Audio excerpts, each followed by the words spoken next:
Hi friends, அஸ்ஸலாம் அலைக்கும். இந்த வீடியோ பார்த்தீங்கன்னா என்னுடைய ரொட்டீன் எதுவுமே இருக்காதுங்க. இது உங்களுக்காக மக்கள் விழிப்புணர்வாக இருக்கிறதுக்காக நான் உங்களுக்கு பேசி என் வாழ்க்கை நடந்ததை உங்களுக்கு நான் சொல்கிறேன். வாங்க வீடியோக்குள்ளே போகலாம். எனக்கு நடந்த விஷயத்தை நான் உங்களுக்கு சொல்ல போகிறேன். இது எங்கள் ஊரில் எல்லாருக்கும் தெரியுமான்னு தெரியாது. சில பேருக்கு நான் கொஞ்சம் தான் சொல்லியிருக்கேன். ஃபுல் டீட்டெயிலாக சொன்னதுங்க. சரி, மக்கள் உங்களுக்காண்டி நம்ம சப்ஸ்கிரைபரோ இல்லை பார்க்குறவங்களுக்கோ மக்களுக்கு உதவும் பார்த்தீங்கன்னா, என்னை மாதிரி யாருமே ஏமாறக்கூடாதுக்காண்டி நான் உங்களுக்கு விழிப்புணர்வாக வச்சுக்கலாம். நான் சொல்ற செய்தி நான் என்ன நடந்துச்சுங்கிறத இந்த வீட்டு இப்ப மகாராஷ்டிரா நான் இருக்கேன். இந்த வீடு ஏன் வாடகைக்கு விடல, எதுக்காக விற்க நினைக்கிறேங்கிறத உங்களுக்கு இப்ப டீட்டெயிலா நான் சொல்றேன். நான் பாத்தீங்கன்னா 2020 என் ஹஸ்பண்ட் இறந்து போயிட்டாங்க. அப்போது நாங்க அப்படியே வீட்டுல போட்டபடியே நாங்க ஊருக்கு கிளம்பிட்டோம். அப்ப எனக்கு என்ன செய்யுதுன்னு தெரியல. எனக்கு 3 பசங்க, 1 பொண்ணு, 2 பையன். என் வீடியோ பார்க்குற எல்லாத்துக்குமே தெரியும். எங்க வசீம் அவங்க டாடி இறந்து போகும்போது ஒரு 7 வயசு. அவனுக்கு விவரமே தெரியாது. குட்டி குட்டி பசங்களாத்தான் வந்தாங்க. அவங்கள அல்ஹம்துலில்லாஹ் இதுவரை என்னால முடிஞ்சதை வளர்த்துருக்கேன். இதே நான் லாஸ்ட் வரை அவங்கள நல்லா வளர்த்து பெரிய ஆளாக்கணும்னு என்னுடைய ஆசை. என்னன்னு பார்த்தீங்கன்னா, ஊருக்கு போய் விசேத்துக்கு வந்துடுறேன். ஊருக்கு போய் ஒரு 2 வருஷம் இருக்கும். 2 வருஷம் கழிச்சு இங்க உள்ள ஜாமான்லாம் காலி பண்றதுக்காண்டி அங்கே தமிழ்நாட்டுல இருந்து இங்க ஒரு வண்டி வந்திருந்தது. அப்ப தம்பி மூலியமா என்ன செஞ்சேன், ஜாமான்லாம் அப்படியே காலி பண்ண சொல்லிட்டு இங்க பக்கத்து வீட்டுக்கெல்லாம் சேர்ந்து இங்க உள்ள ஜாமான் ஃபுல்லா ஏத்தி விட்டாங்க. ஏத்தி விட்டுட்டு நான் அப்படியே எங்க மாமியார் வீட்டுல, அங்கே எங்களுக்கு சொந்த வீடு தான் இருக்கு. அந்த பக்கத்து ஊர், இப்ப நான் இருக்கிற எங்க அம்மா வீட்டுல இருக்கேன்னா அது பக்கத்து ஊர், ஒரு 1/2 மணி நேரம் போகணும். ஓகேங்களா? அந்த வீட்டுல இப்ப ஜாமானப்புறா போட்டிருக்கேன். அப்ப அந்த வீடு சரி சும்மா தானே இருக்கு, வாடகைக்கு விட்டா நமக்கு உதவியா இருக்குமே, இப்ப இருக்க சூழ்நிலைக்கு நமக்கு உதவியா இருக்குமே சொல்லிட்டு என் குழந்தைனோட ஃப்ரெண்டு மூலியமா அந்த வீட்டை நான் வாடகைக்கு விடக்காண்டி முயற்சி செய்தேன். அப்போ அந்த என் குழந்தையோட ஃப்ரெண்டும் இந்த ஊரு தான், இல்லைன்னா கிடையாது. அவங்க அப்போலாண்டா பெரிய ஊர், யாராவது எப்படி இருப்பாங்கன்னா சொல்ல முடியாது. ஒருத்தவங்க பேச வச்சு நல்லவங்கன்னு நமக்கு கணிக்க முடியாது, இல்ல அவங்கள பார்த்து நம்ம கெட்டவங்கன்னு கணிக்க முடியாது. ஓகேங்களா? நம்ம வீட்டுக்கு இருந்து பார்த்தா தான் தெரியும் நல்லவங்களா கெட்டவங்களாண்டு. என் கொழுந்தனோட ஃப்ரெண்டு மூலியமா நான் வீட்டை வாடகைக்கு விட்டேன். அந்த வருஷத்துல அந்த ஆளும் கரெக்டாக தான் நடந்துக்கிட்டாங்க. கரண்ட் பில்லாம் கரெக்டாக கட்டினாரு. வாடகை கரெக்டாக போட்டுக்கிட்டு தான் இருந்தாங்க. சரி, நமக்கு ஒரு ஹெல்ப்ஃபுல்லாக இருக்கேன்னு நானும் சந்தோஷப்பட்டேன். அந்த நேரத்தில் நமக்கு எவ்வளோ கஷ்டம் இருக்குன்னு அவங்க சொல்லி புரிய வைக்கணும் அவசியம் இல்லை. அவ்வளோ கஷ்டம் இருந்தது. சரி சொல்லிட்டு நமக்கு இது உதவியா இருக்குன்னு கொஞ்சம் எனக்கு மன திருப்தியாகி இருந்தது. அப்புறம் பார்த்தீங்கன்னா 6 மாசத்துக்கு பிறகும் இந்த வீட்டில் இருந்தவர் சரியாவே வாடகவே போடவே இல்லை. என் பொண்ணு ஃபோன் அடிச்சாலும் சுவிட்ச் ஆஃப் பண்ணி வச்சிருவாரு. இல்லாட்டா எடுக்க மாட்டாரு. இல்ல தரேன்னு இப்படியே சாக்கு சொல்லியிருந்தாரு. நம்ம பக்கத்துல இல்ல. நம்ம இருக்கிறது பார்த்தீங்கன்னாக்கும் ரொம்ப தூரம். அங்கேருந்து வர்றதுக்கு டக்குன்னு வர முடியுமா? அதனால என்ன பண்றது தெரியாம இதே மனக்குழப்பத்திலேயே இருந்தது. திடீர்னு பார்த்தா பக்கத்து வீட்டுக்காரங்க ஒரு நாள் எனக்கு ஃபோன் அடிக்கிறாங்க. நீங்க யாருக்காவது வாடகைக்கு விட்டுருக்கீங்களா? இல்லையே, ஏற்கனவே விட்டுருந்தாங்க. இல்ல, அவர் இல்ல. இப்போ ஜாமான்லாம் இறக்குறாங்க. புதுசா வந்திருக்காங்க. எனக்கு ஒண்ணுமே புரியல. யார்ரா நம்ம வீட்ல நமக்கே தெரியாம யார்ரா வாடகைக்கு விட முடியும் அப்படின்ட்டு நான் ஃபோன் அடிச்சு அவங்கள்ட்ட ஃபோன குடுக்க சொல்றேன். அவங்க ஃபோன வாங்க மாட்றாங்க. இந்த வீட்டுக்கு புதுசா வந்தவங்க. அப்புறம் 2, 3 தடவை அடிச்சு குடுத்தேன்னா, எப்படியாவது நீங்க அவங்கள்ட்ட குடுத்துருங்க அப்படின்ட்டு நாங்க ரொம்ப கெஞ்சி அவங்கள்ட்ட குடுத்தாங்க. குடுத்துட்டா, எங்களுக்கு தெரியாது. நாங்க அந்த வீட்ட லீஸுக்கு வாங்கியிருக்கோம். உங்க வீடுன்னு சொல்றீங்களே, உங்களுக்கு என்ன ஆதாரம் இருக்கு? நாங்க ஃபோன்ல பேசுறீங்களே, நாங்க எப்படி உங்க வீடுன்னு நாங்க நம்புறது? அப்படின்னு சொன்னாங்க. நாங்க சொன்னோம், நாங்க ஃபோன் அடிச்சு பேசி நம்புறதா இருந்தா, பக்கத்து வீட்டுக்காரங்க எல்லாம் தெரியாமையா குடுத்துட்டு இருக்காங்க அப்படின்னு என் பொண்ணுலாம் பேசிட்டு இருந்துச்சு. அதுக்கு எனக்கிட்ட ஹிந்தி தெரியாத பிரச்சனை இருக்கேன். என் பொண்ணு தான் பேசுச்சு. அப்படின்னு அவங்க எதுவுமே சொல்லல. வீட்ல அவங்க பாட்டு 8 மாசம் ஆச்சு. அவளும் இந்த வாடகையும் குடுக்கல, கரண்ட் பில்லும் கட்டல. அவங்க நல்லா ஜாலியா இந்த வீட்ல எப்படித்தான் இப்படிலாம் ஏமாத்துறதுக்கு மனசு வருதோ அல்லாத அறிவான். எல்லாம் நம்ம மனசுல நம்பிதான் நம்ம ஒரு வீட்டை வாடகை கொடுக்குறோம். நம்ம சூழ்நிலை தெரிஞ்சுதான் அவங்களாம் இப்படிலாம் பண்றாங்க. அவங்கன்னா பக்கத்துலயா இருக்காங்க, ரொம்ப லாங்குல இருக்காங்க, அவங்க ஆம்பளையா இருக்கு, பாசம் தெரியாது, என்ன செஞ்சிட முடியும் அப்படிங்கறது தெனாவட்டம் அவங்களுக்கு இருந்தது. அது கன்ஃபார்ம் நானும் இங்க பார்த்தேன். அதோட இங்க இருந்துட்டாங்க. நானும் ஃபோன் அடிச்சு பார்த்து ஓஞ்சே போச்சு. எனக்கு நைட்லாம் தூக்கமே வராதாடா அல்லா! என்னடா இப்படி ஒரு பிரச்சனைய குடுத்துருக்கியே! நான் என்ன பண்ணுவேன்? நான் எங்க வீட்டுக்காரர் கைக்குள்ளேயே நான் இருந்து 15 வருஷமா ஆச்சு. 15 வருஷமா என் வீட்டுக்காரர் கைக்குள்ளேயே இருந்துதான் நான் இருந்தேன். எனக்கு வெளி உலகம்லாம் அவ்வளவா தெரியாது. அவர் கூட தான் போவேன். அவர் கூட தான் வருவேன். ஹிந்தி கூட எனக்கு கத்துக்க விட மாட்டாங்க. ஹிந்தி கத்துட்டு என்ன பண்ண போற? வேணாம் அப்படின்ட்டு நான் வீட்டுக்குள்ளேயே தான் இருப்பேன். அக்கம் பக்கம் கூட பேச மாட்டேன். நானு, என் பசங்க, என் கணவர் இதுதான் எங்க உலகமா இருந்தது. இப்படி நடந்தவுடனே நான் எனக்கு என்ன பண்றது? பண்றதுன்னு எனக்கு தெரியல. தெரியம்போது அப்ப சரின்னு சொல்லிட்டு நாங்களும் வரணும்னு நினைக்கிறோம். ஒத்தையில எப்படி வர முடியும்? இப்ப நம்ம வந்துட்டோம். இப்போ நெறைய நான் ஃபேஸ் பண்ணிட்டேன். நெறைய கத்துக்கிட்டேன். நெறைய வந்து நான் தெரிஞ்சுக்கிட்டேன் வெளி உலகத்த பத்தி. நம்ம தைரியமா வந்துட்டேன். நம்மளால முடியும் அப்படின்னு நம்ம யாரையுமே துணைக்கு கூட்டுட்டே இருக்க முடியுமா? நம்ம ஏதாவது நம்ம தான் பார்க்கணுங்கிறத நான் முடிவுக்கு வந்துட்டேன். அப்படிங்கும்போது ஒரு அண்ணன் இருந்துச்சு. அண்ணன் பொண்டாட்டியும் நான் வந்து கூட்டு வந்தேன். அவங்களுக்கும் கோடி நன்றி சொல்லணுங்க. வாழ்க்கையில மறக்கவே முடியாது. நமக்கு பெரிய ஹெல்ப் பண்ணாங்க. வந்துச்சு கூட்டு வந்தோமா, கூட்டு வந்துட்டு நடந்த சம்பவத்த உங்களுக்கு சொல்றேன் பாருங்க. நடந்து கூட்டு வந்துட்டோம். வந்து ரயில்வே ஸ்டேஷன்ல வந்து இறங்க பார்த்தா, அப்படியே தெருவே அப்படியே வெறிச்சோடின்னு கிடக்கு நம்ம அக்கோலாவே. என்னன்னு கேட்டா, அன்னைக்கு ஒரு பிரச்சனை.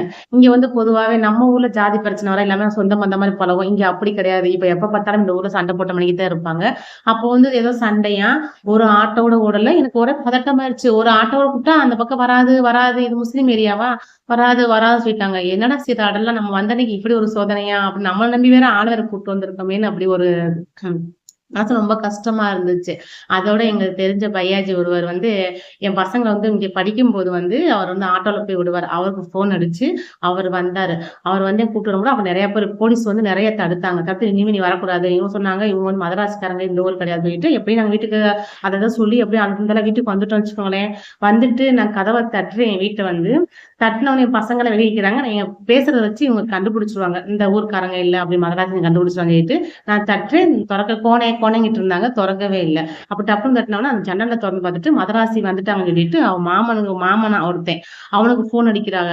ஃபோன் அடிச்சு அவங்க மதராசிக்காரங்க வந்துட்டாங்க அப்படின்னு, "நீ கதவ தொறக்காத" அப்படின்னு சொல்லிட்டாங்க. நாங்க வாசல்ல உட்காந்து கதவ தட்டுறோம். தொறக்கவே மாட்றாங்க. அப்புறம் அவன் வர்றான். "எங்களுக்கு தெரியாது. நாங்க லீஸுக்கு வீட்டு வாங்கி இருக்கோம். இது வந்து எங்க வீடு" அப்படின்ட்டு அவன் ரூல்ஸ் பேசுறான். இப்ப நம்ம பொருள வந்து இன்னொருத்தன் அவன் பொருள் சொல்லும்போது நமக்கு எவ்வளவு இதா இருக்கும் தெரியுமா? நம்ம எவ்வளவு கஷ்டப்பட்டு நம்ம வாங்கியிருப்போம் இந்த வீடோ எந்த பொருளுமே. அத போய் ஈஸியா ஒருத்தன் என்னுடையதுன்ட்டு நான் போமாட்டேன், தரமாட்டேன்னா அது எப்படி இருக்கும் தெரியுமா? அந்த இடத்துல எனக்கு அப்படியே அழுகையா வந்துச்சுங்க. அவ்வளோ டென்ஷனா இருந்துச்சு. வந்து நிம்மதியாவே ஒரு சாப்பாடோட சாப்பிட முடியல. அந்த மாரி போய்க்கிட்டு இருந்துச்சு. அந்த இடத்துல போலீஸுக்கும் போக முடியல. ஏன்னா, அதான் உங்க ஊர் லாக்டவுன் போட்டாங்க. 144 தடை போட்டாங்க. போக முடியல. நான் 2 நாளா வாசல்ல உட்காந்து போராடுறேன். கதவ தொறக்க வேணாங்கிட்டாங்க. அந்த பொம்பள இந்த வீட்ல இருந்த பொம்பள கதவ தொறக்காமயே, அந்த ஜன்னல் வழியாவே அவங்க சொந்தக்காரைலாம் வந்து பாலு, சாப்பாடுலாம் குடுத்து சாப்பிட்டுட்டு அப்படி இருக்கா. இதே இது ஒரு சிறையில அடைஞ்ச மாரி இந்த வீட்டுக்குள்ள கதவ தொறக்காம, வெளி உலகத்த பார்க்காம இந்த பொம்பள உள்ள இருந்துட்டு கதவ தொறக்க மாட்டேங்குதுச்சு. இங்க ஒண்ணு என்ன பிரச்சனைன்னா, ஒரு நல்லது மட்டும் இந்த ஊர்ல இருக்குங்க. ஏன்னா, ஆண்கள் வந்து பெண்கள் மேல கை வைக்கக்கூடாது. அப்படி வச்சானாங்க அவன் செத்தான். அந்த மாரி இந்த ஊர்ல இருக்கு. ஓகேங்களா? அதனால வந்து நாங்க சண்டை போடுறோம். ஆம்பளைய வந்து எதுவுமே சொல்லவே இல்ல. இந்த வீட்டுக்காரங்களோ, அந்த மாமனோ யாருமே எதுவுமே சொல்ல முடியல. நாங்க பேசுறத மட்டும் கேட்குறான். "இது என் வீடு. அதெல்லாம் முடியாது. காலி பண்ண முடியாது. இப்ப இங்க வேணா பார்த்துக்கோ, கொண்டுக்கோங்க." அப்படியா இப்படின்னு பேசுறான். பேசினா என் பொண்ணு நான் நல்லா அதுவும் கத்துது. நானும் தெரிஞ்சும் தெரியாமயோ வாசல்ல கத்துறேன். ஆனா அவங்க என்ன கத்துறேன்னு மட்டும் புரியுது அவளுக்கு வந்து. வீட்ட வாங்கிட்டு வந்து சொல்லி கத்துறாங்கன்னு மட்டும் தெரியுது. அந்த மாரி இருக்கும்போது அவன் என்ன செஞ்சான், நாங்க வீட்டு வாசல்ல ஒரு நவலாம இருக்கறனால அவன் ரிலேட்டிவ் சொந்தக்கார பொம்பளையில அப்புறம் கூட்டு வந்தான். கூட்டு வந்து சரி நீங்க வந்து பொம்பளைய பேசி அதுல பேசி வந்து வாசல் விட்டு நகல சொல்லுங்கன்னா, அவள வந்து கத்துனாளுங்க. நாங்க கேட்கவே இல்ல. அதே இப்ப நம்ம பொருள ஒருத்தன் தான் பொருள் அமைதியா சொன்னா, "சரிம்மா நான் காலி பண்ணிடுறோம். எங்கள ஒருத்தன் ஏமாத்திட்டான்னா ஒரு பிரச்சனை இல்ல. நம்ம பொருள ஒருத்தன் என் வீட சொல்லிட்டு அராஜகம் பண்ணும்போது எப்படிங்க மனசு வரும்?" அப்படின்னு சொல்லிட்டு சண்டை போட்டு பிடிச்சு அப்புறம் நான் போலீஸுக்கு போறேன் அப்படின்ட்டேன். சரி போலீஸுக்கு போங்க அப்படின்னு தைரியமா சொன்னான். அப்போ உனக்கு என்னுடைய சொந்த வீட்டு எனக்கே போலீஸுக்கு போறேன்னு சொல்லும்போது, நீ வாடகை வீட்ல நீ ஏமாத்திட்டு இருக்க உனக்கு இவ்வளவு தைரியமான்னு சொல்லிட்டு, சரி வாங்க போலீஸுக்கு போலாம்ன்னு சொல்லிட்டு, நான் போலீஸுக்கு கிளம்புனா மேல வந்து பாத்தீங்கன்னா, மேல ஒரு பக்கத்து வீட்டுக்கார பையனுக்கு வாடகை விட்டுருந்தேன். அவனுக்கு எனக்கு இங்க இருக்க வேண்டிய சூழ்நிலை இருந்தனால நான் இங்கேருந்து தங்கியிருந்தேன். சரி இப்போதைக்கு நான் தங்கிக்கிறப்பான்ட்டு, அதான் நாங்க போலீஸ் ஸ்டேஷனுக்கு போனோம். போய் பார்த்தீங்கன்னா, போனவுனே அப்பதான் 140 தடவ ஒரு ஜனம் கூட இல்ல. சரி உட்கார்ந்திருந்தா வேலைக்கு ஆகும்ன்னு சொல்லிட்டு நான் போனேன். போனவுனே அப்ப அந்த போலீஸ்காரர் சொன்னாரு, பேர கேட்டவுனே இவனோட இந்த வீட்டோட இருந்தான் பார்த்தீங்களா, அவன் கொஞ்சம் மாமன்டு. அவன் பேர கேட்டவுனே அவனா? அவன் சரியான ஏமாத்துக்காரனே.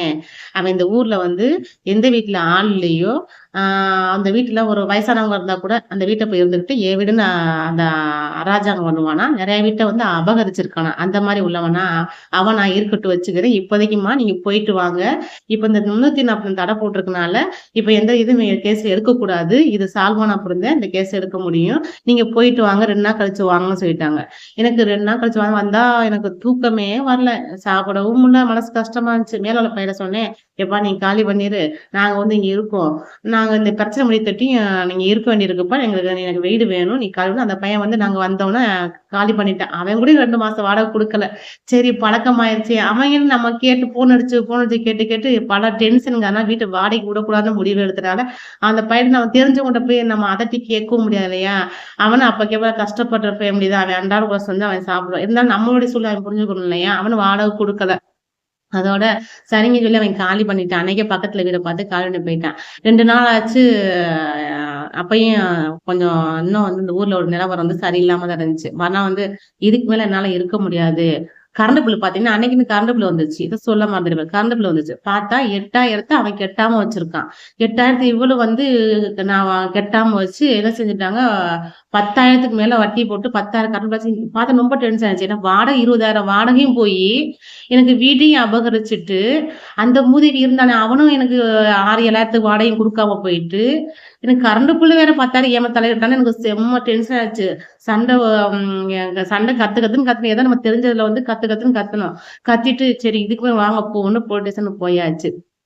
போலீஸ் ஸ்டேஷன் போனா, இந்த வாடகைக்கு நாங்க விட சொன்னோம் பார்த்தீங்களா, அந்த ஆள் வந்து ஒரு பயில்வான் வந்து ஒரு நல்ல மனுஷங்க. இந்த ஒரு பயில்வான் முகமது என்னமோ ஒரு பேர் சொன்னாங்க. எனக்கு சரியா தெரியல. அவர் வந்து அந்த பையன் வந்து அவர்ட்ட வந்து ரொம்ப நாள் சின்ன புள்ளைருந்து இருந்தாப்புலயாம். ஆனா தெரிஞ்சனால இவன் நம்மலாம் சொன்னா கேட்க மாட்டேன். அவர கூட்டு வந்து அந்த ஆள் போயிட்டான். நாங்க வந்து போலீஸ் ஸ்டேஷனுக்கு போய் உட்கார்ந்துட்டோம். போலீஸ் ஸ்டேஷன் போயிட்டோம். எனக்கு இதுக்கு என்னன்னு முடிவு தெரியணும். என் பொண்ணுக்கு காலேஜ் நான் சேர்க்கணும். அப்பதான் ஃபர்ஸ்ட் சேர்க்க போறேன். 12ஆம் கிளாஸ் முடிச்சு நான் அந்த ஊருக்கு வந்திருக்கேன். அப்ப வந்து நான் போய் காலேஜ் சேர்க்கணும். இங்க இதெல்லாம் இருக்க முடியாது. என்னை நம்பி வந்திருக்காங்க. அண்ணன் பொண்டாட்டிலாம் வந்திருக்காங்கனால அவங்களாம் ஊருக்கு நாங்க கிளம்பணும் அப்படின்னு சொல்லும்போது, போலீஸ் ஸ்டேஷன்ல போய் உட்கார்ந்துட்டோம். உட்கார்ந்த உடனே அவங்கலாம் சரி உட்காருங்க பார்க்கலாம் அப்படின்னு சொல்லிட்டு அவங்க வேலைய பார்த்துட்டு இருந்தாங்க. அப்பம்போது இவனும் வந்துட்டான். இந்த வீட்ட வாடகைக்கு விட்டானோ, லீஸுக்கு விட்டானோ, இல்ல சும்மா சொல்றானோ, அல்லாதாரி மரியாதை செயல் வந்து. அவன் என்ன செஞ்சான் தெரியுமா? ஒரு நெடுன்னு ஒரு வக்கீல ஒரு பெரிய வளத்தையா இருக்கான். அவன் வக்கீலான். அவனையும் கூட்டிட்டு ஒரு கையில ஒரு பையன் வச்சுட்டு அவனும் போலீஸ் ஸ்டேஷனுக்கு வந்துட்டான். அந்த போலீஸ் வந்து வர சொல்லிட்டாரு. அவனும் வந்துட்டான். நானும் பத்திரத்தெல்லாம் எடுத்துட்டு, ஜெராக்ஸ் எடுத்துட்டு நானும் போலீஸ் ஸ்டேஷனுக்கு போயிட்டேன். நானும் போயிட்டேன். இப்ப ஆள கூட்டிட்டு என் குழந்தை, என் அண்ணன் எல்லாரும் சேர்ந்து நாங்களும் போயிட்டோம். போனவுடனே அப்ப நான் நினைக்கிறேன், நம்ம வீடு டாக்குமெண்ட்லாம் எல்லாமே ஆதாரம்லாம் நம்ம வச்சிருக்கோம்.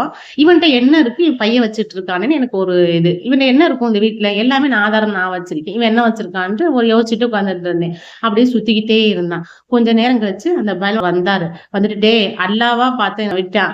என்ன சொல்றது? வந்தவுடனே "டேய் என் பிள்ளைல என்னடா எங்கடா வந்து உட்கார வச்சிருக்க?" அப்படின்னு கேட்டு அவன அரட்டுனாரு. அரட்டு "ஒழுக்க மரியாதையா நீ வீட்ட காலி பண்றியா? உன்னை தூக்கி உள்ள வைக்கவா?" அப்படின்னு கேட்டாரு. "நான் காலி பண்ண மாட்டேன். நான் லீஸ் கூப்பிட்டுருக்கேன்." அவர்ட்டயும் அவன் வந்து அவ்வளவு வாக்குவாதம் பண்ணிக்கிட்டு இருந்தான். அதோட சொல்லி பார்த்தாரு. சொன்னா கேட்கல. அப்போ போலீஸ் சொன்னாரு, "நீ உடனே இவன் மேல கேஸ போட்டு இவன் மேலயும் கேஸ போடுங்க. இவன் வீட்ல இருக்கான் பாத்தீங்களா? அவன் மேலயும் நீங்க கேஸ போடுங்க." அப்படின்ட்டு சொன்னாரு. சரின்னு நான் உள்ள போய் கேஸ் போடுறதுக்கான உள்ள போய் பதிவு பண்ணோம். அப்புறம் ஒத்துக்கிட்டான். கேஸ் போட்டா அப்புறம் இவன் வீட்ல இருக்கவனுக்கு சம்மந்தம் இல்ல. இவன் தான் லீஸுக்கோ எதுக்கோ விட்டுருக்கானுங்க. சரியா அது தெரியல. ஆனா இருந்தவனும் உள்ளக போகணும். அப்படின்ட்டு இல்ல வேணாம் நான் காலி பண்ணிடுறேன். எனக்கு 1 மாசம் டைம் கொடுங்க அப்படின்னா. 1 மாசம் டைம்லாம் கொடுக்க முடியாது. 1 வாரம் தான் நீ வீட்ட காலி பண்ணு அப்படின்னு அவர் சொல்றாரு. இல்ல எனக்கு 1 வாரத்துல எப்படி வீடு கிடைக்கும்? எனக்கு ஒரு 15 நாள் டைம் கொடுங்க அப்படின்னு அவர் சொல்லிட்டாரு. அப்ப போலீஸ்காரர் சொன்னாரு 15 டைம் கொடுத்துருக்காங்கம்மா, காலி பண்ணிடுவாங்க. உங்க வீட்டை வாங்கி கொடுத்துருவாங்க. எனக்கு வந்து முடியாது. எனக்கு 1 வாரத்துல அவங்க காலி பண்ணி குடுக்கணும். நான் ஊருக்கு போகணும். நான் விட்டுட்டு நான் போக முடியும் அப்படின்னு நான் வாக்குவாதம் பண்ணிக்கிட்டு இருக்கேன். அதுக்கு அந்த போலீஸ் நல்ல மனுஷருங்க. அவர் வந்து என் மகட்ட கூப்பிட்டு, "எப்பா நான் சொல்றத புரிஞ்சுக்கோங்க. இவர் பயில்வான் வந்திருக்காரா, இவர் வந்து வாங்கி குடுத்தாராக்கும். நம்ம பேசி சமாதானம் ஆயிரலாம். நம்ம கேஸ் போட்டா கூட எங்களால கூட நாங்க கூட எங்களால ஒண்ணும் செய்ய முடியாது. நாங்க போய் வார்னிங் தான் பண்ண முடியும். நீங்க கேஸ் குடுத்தா கூட நாங்க போய் வார்னிங் தான் பண்ண முடியும். எங்க அவங்க ஜாமான தூக்கி எங்க ரோட்ல எல்லாம் எரிய விடுறது எங்களுக்கு அந்த மாதிரி ரூல்ஸ்லாம் எங்களுக்கு இல்லப்பா. அப்படி அவன் கேட்கட்டா நீ கோர்ட்டுக்கு தான் அடுத்து போக வேண்டியது இருக்கும். நீ கோர்ட்டுக்கு போனா இங்க அலைய முடியுமா? உனக்கு எல்லாமே ஆதாரம்லாம் எல்லாமே இருக்கு. நீங்க அலைய முடியுமா?" அப்படின்னு எங்க சொன்னாரு. சொன்ன உடனே சரி 1 வாரம் அவர் வாங்கி கொடுத்துருவாருப்பா. 15 நாள் அதுக்கு முன்னாடி வீடு பார்த்து வாங்கி கொடுத்தா நம்பு அவர பயப்படாதீங்கம்மா அப்படின்னு சொன்னாரு. நான் எல்லாருடைய ஆதாரத்தையும் காட்டினேன். அவன் அதை எடுத்துட்டு வாங்க. இத சட்டத்துல வந்து ஓட்டரை கண்டுபிடிக்கிறவனா அந்த வக்கீலுங்கிறவன். அவன் அந்த பேர் எப்படி இருக்கு, இது யாரு இதாருன்னு அப்படியெல்லாம் கொண்டு கொடுத்தா அவர் போலீஸ் வந்து அவர் முன்னாடி காட்டல. எல்லாமே அவங்க பக்காவா வச்சிருக்காங்க. நீ என்ன வச்சிருக்க? ஃபர்ஸ்ட் வீட்டை காலி பண்ணு அப்படின்னு அவர் சொல்லிட்டாரு. சொன்னோன்னே அவனும் போயிட்டான். அந்த வக்கீல் அதெல்லாம் அவங்க எல்லாமே வச்சிருக்காங்க பக்காவா சொல்லிட்டு அவனும் போயிட்டான். நான் அந்த வீட்ல இருக்கணுன்ட்டு அக்ரிமெண்ட் போட்டுருவேன். அது என்ன ஒரு என்ன ஒரு என்ன சொல்றது புத்திசாலித்தனமா தெரியாது. அல்லாஹ் எனக்கு குடுத்த அறிவான்னு தெரியாது. நான் இந்த வீட்ட விடும்போது நீ வந்து 12 மாசத்துக்கு அக்ரிமெண்ட் போட்டு தான் நீ வீட்ட விடணும் அப்படின்னு சொல்லிட்டேன். அவனும் சரின்னு சொல்லிட்டு அக்ரிமெண்ட் போட்டு குடுத்துட்டான். 12 மாசம் முடிச்சு அவனுக்கு நம்மளுக்குள்ள இது தொடர்பே முடிஞ்சிருச்சு. அப்போ 1 வருஷத்துக்கு முன்னாடியே முடிஞ்சிருச்சு. இவன் எக்ஸ்ட்ரா வந்து எனக்கு 1 வருஷம் இருக்கான். அப்போ 1 வருஷம் வாடகையும் போச்சு. அவன் குடுக்கவும் இல்ல. அப்போ வந்து நான் எல்லாமே வச்சிருக்கேன். வச்சனால வந்து அவங்க எல்லாம் பக்காவா வச்சிருக்காங்க. நீ ஒழுக்க மரியாதை வீட்ட காலி பண்ணு அப்படின்னு போலீஸ்காரர் சொல்லிட்டாங்க. அவங்க சொன்னாங்க, "நீ பயப்பட வேணாம்ப்பா. அவர் பயில்வான் இருக்கார்ல, அவருக்கு எங்க ஊரே பயப்படும். இந்த அக்கோலாவே அவருக்கு பயப்படும். நாங்களே அவருக்கு பார்த்தாலே பம்பி தான் போகும். அதனால வந்து இங்க பயப்படலாம் தேவையில்ல. உங்க வீடு உங்களுக்கு வந்துரும். அவர நம்பிட்டு நீங்க போங்க. அவர் சாவி வேணாலும் எனக்கு முடியாதுன்ட்டேன்." அப்புறமேட்டு சமாளிச்சாரு. சரி 15 நாள் தானே எப்படியாவது இருந்து வாங்கிட்டு போவோம்ன்னு சரி பேசி முடிச்சுட்டு வந்துட்டோம். வீட்டுக்கு வந்தா, அவன் எட்டி எட்டி வீட்டு மேல இருக்கேன் நானு. மேல வந்து எட்டி எட்டி பாக்குறேன். அவன் சாமான கட்டுற மாரியே இல்ல. எனக்கு சாப்பாடும் சாப்பிட முடியல. எனக்கு தூக்கம் வரல. நம்ம என்னடா செய்றது அல்லா இப்படி ஒரு நிலைமை இருக்கு. என் பொண்ணு வேற டென்ஷன் ஆறா. எனக்கு காலேஜ் போய் சேர்க்கணுமேன்னு. நான் இருந்து இந்த வீட்ட சாவிய வாங்கிட்டு போகணுங்கிறது முடிவா இருக்கேன் நானு. வாங்கிட்டு ஊர விட்டு வருவேன் வரமாட்டேன்ட்டு. அப்ப அவங்க சொன்ன பயில்வான் வாங்கி கொடுப்பா அவர் மேல நம்பிக்கை இருக்கு. அவர் நல்ல மனுஷன் இல்ல சொல்ல. இருந்தாலுமே எனக்கு மனசு வாங்கிட்டு தான் போனாத்தையும் எனக்கு ஒரு நிம்மதி இருக்குன்ட்டு அப்புறம் அண்ணன் சரி இருந்துட்டோம் இருந்து வாங்கிட்டு போனதுக்கு நான் கெட்டி வச்சுட்டான். பார்சல்லாம் பண்ணி வச்சுட்டான். ஆனா தூக்கிட்டு போகவே இல்ல. நாங்க டிக்கெட் போட்டோம். டிக்கெட் 6ஆம் மாசம் 10ஆம் தேதி டிக்கெட் போட்டிருக்கோம்னா, அவன் 6ஆம் மாசம் 9ஆம் தேதி தாங்க அந்த வீட்டையே காலி பண்ணான். அவரு என்ன சொல்றது எல்லாமே அல்லாவோட சேர்ந்தவரு அவர் இல்லாட்ட நீங்க அல்லாவா பார்த்து அனுப்புறவர் வந்து பயில்வான்கிறவரு. அவர் நல்லா ரொம்ப நல்ல மனுஷன். எதிரிக்கு தான் அவர் எதிரி. மற்றவங்களுக்குலாம் அவர் எதிரி கிடையாது. எல்லாருக்கும் நல்ல மனுஷன். இந்த தெருவுல ஃபுல்லாவே நல்ல மனுஷன் வீட்ட வாங்கி குடுத்துருவாங்க அப்படின்னு இந்த தெரு ஃபுல்லா எங்க சப்போர்ட் பண்ணுச்சு. ஏன்னா இந்த தெருவுல யாரு சொன்னாலும் அவன் கேட்க மாட்டேன்ட்டான். அதனால அவன்ட்ட யாரும் பேசுறதுக்கும் இல்ல. போலீஸ்காரங்கிட்ட பேசினா கூட அவன் கேட்க மாட்றான். அந்த பயில்வான் பேசினா கூட கேட்க மாட்றான். அப்ப சாதாரண மனுஷன் பேசினா எப்படி கேட்பான்? அவன் இப்படித்தான் நெறைய வீட்ட வந்து அபகரிச்சிருக்கானா. அதத்தான் செஞ்சுக்கிட்டு இருக்கேன். அக்கோலா வந்து எந்த வீட்ல ஆம்பளை இல்ல, எந்த வீட்ல வயசானவங்க இருக்காங்க, அவங்க வீட்டுக்கு வாடகைக்கு போய் அவங்க வீட்டையே எழுதி வாங்கிட்டு போற மாரி தான் அந்த வேலை தான் பார்த்துட்டு இருக்கான். அப்புறம் அந்த ஆண்டு அவன் காலி பண்ணி லாஸ்ட் நேரத்துல காலி பண்ணி என்னை மன்னிச்சிருங்க. அவன் கேட்கல. அந்த விட்டானே வாடகைக்கு அவன் கேட்கல. இந்த இருந்தான் பார்த்தீங்களா, அவன் உங்களுக்கு தொல்லை குடுத்தா மன்னிச்சிருங்கன்னு. போடான்ட்டு எங்களுக்கு இவ்வளவு பிரச்சனை குடுத்துட்டு இப்ப மன்னிப்பு ஈஸியா கேட்டு போயிட்டேன்னு நினைச்சிட்டு சரின்னு விட்டுட்டு நான் போய் தொலைண்டு. அதனாலதான் மக்களே உஷாரா இருங்க. இதெல்லாம் எனக்கு நடந்த பிறகும் ஒரு 2, 3 மாசம் இருக்கும்னு நினைக்கிறேன். அப்பதான் நியூஸ்ல வந்து நான் இத பாக்குறேன். சன் நியூஸா இல்ல புதிய தலைமை ஏதோ ஒண்ணு தந்துட்டேன். எனக்கு அந்த நியூஸ் வந்து சேனல்ல வந்து நான் சரியா பார்க்கல. அப்ப வந்து ஒருத்தவங்க வந்து வெளிநாட்டுல இருக்காங்க. ஒரு வயசானவரு இந்த தமிழ்நாட்டுல இருக்காரு. அவரு வாடகைக்கு விட்டுட்டு வந்து வெளிநாட்டுக்கு போயிறாரு. அங்கேதான் மக்கமா இருக்கான். வெளிநாட்டு போயிறாரு. வந்து பார்த்தா அவர் வீட்டுல வேற ஒருத்தன் வாடகைக்கு இருக்கான். அவன் கேட்டா அவன் இருந்த வேலை செஞ்சிருக்கான். அவன் வாடகைக்கு விட்டுட்டு வாடகைக்கோ லீஸ்க்கோ விட்டுட்டு அவன் போயிட்டான். அதனால வந்து இப்ப வாடகைக்கு ஒரு நம்ம ஊர் தமிழ்நாட்டு வந்து ரூல்ஸ் போட்டிருந்தாங்க. அந்த நியூஸ்ல சொல்லியிருந்தாங்க. அப்ப வந்து இங்க வாடகைக்கு ஒரு இருந்தா அவங்கள்ட்ட வாடகைக்கு விடுறவங்ககிட்ட வந்து ஆதார் கார்டு ஒரு ஜெராக்ஸ் வாங்கிக்கோங்க. பாண்ட் வாங்கிக்கோங்க. நீங்க சும்மா விட்டீங்கன்னா இப்படித்தான் நிறைய பேரு திருட்டுத்தனம் பண்றாங்களாம். நிறைய வீட்டை இப்படித்தான் அபகரிக்கிறாங்க. மக்களை உசாரிங்கன்னா அதேதான் எனக்கு நடந்துச்சு. அதை பார்த்தோன்னு தோணுச்சு. நமக்கு நடந்து 2 வருஷம் ஆச்சு. இப்பதான் தமிழ்நாட்டு நியூஸ்லயே சொல்றாங்க அப்படின்ட்டு.